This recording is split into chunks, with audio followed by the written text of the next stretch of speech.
পেয়েছেন স্লটে, check drive করেছেন, ব্যাটের মিডল প্যাডে কানেক্ট করেছেন এবং ছক্কা নুরুল হাসান সোহানের ব্যাট থেকে। কারণ এখান থেকেই শিখবেন। সুইপে গিয়েছেন, লো ফুলটস বল কানেক্ট হয়েছে ডিপ স্কয়ার লেগ এবং ডিপ মিড উইকেটের মাঝখান দিয়ে। 4 মার। এবার কিন্তু সরে যে স্ট্রেইট উঠিয়েছেন, বোলার্স ব্রেক ড্রাইভ, আবারও 4 মার নুরুল হাসান সোহানের ব্যাট থেকে। ফ্লাইটের ডেলিভারি একটু দূরে করেছেন, ট্রিগার মোমেন্টে ওয়েট করেছেন,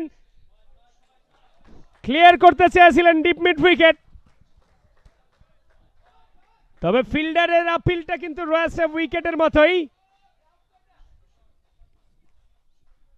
হয়তো আম্পায়াররা ক্লিয়ার করবেন, তবে যদি ইনফিল্ড কল হয়, ফিল্ডার কিন্তু অ্যাপ্রোচটা শো করেছেন আউটের। দেখার বিষয় আম্পায়াররা আসলে কি অ্যানালাইসিসটা করেন।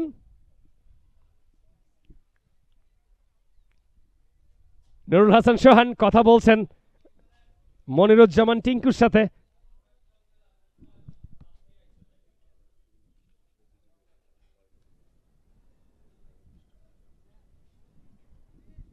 অ্যাকশন রিপ্লে, ফ্লাইটের ডেলিভারি ছিল, অনেকটা দূরে করেছিলেন,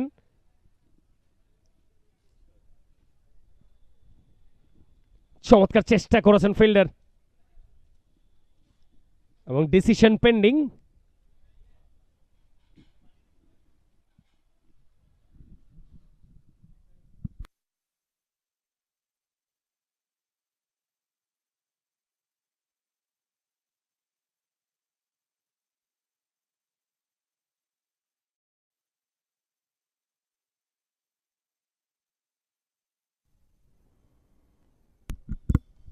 আবারও অ্যাকশন রিপ্লে,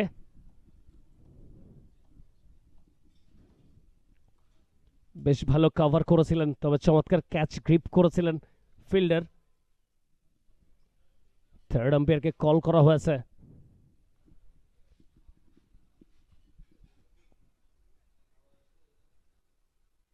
এবং মাঠের বাইরে থেকে আসলে যখন আবারও ভিতর দিকে আসেন, তখন কিন্তু পাটা মাঠের বাহিরেই ছিল।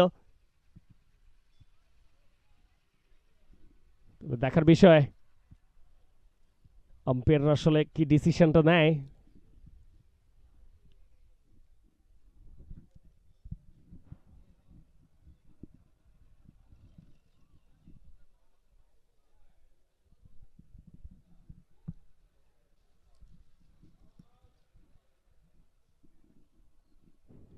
কথোপকথন চলছে।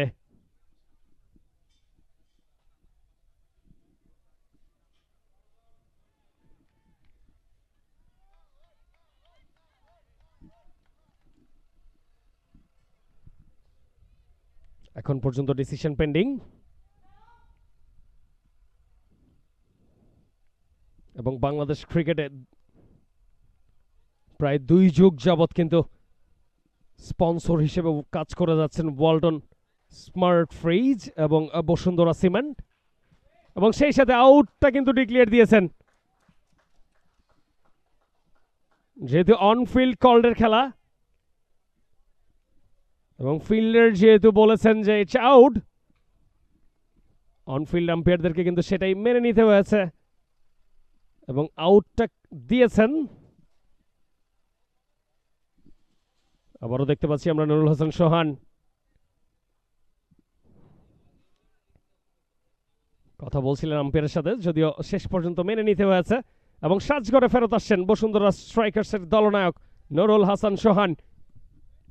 40টি বল ফেস করে 43টি রান নিয়ে ব্যাটিং করছিলেন এই ডানহাতি batter.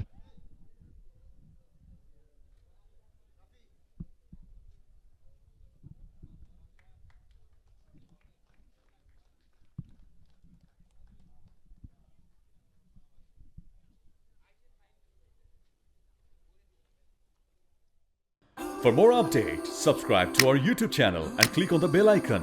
Follow us on Facebook and Instagram. Download T Sports app to enjoy exciting games and highlights.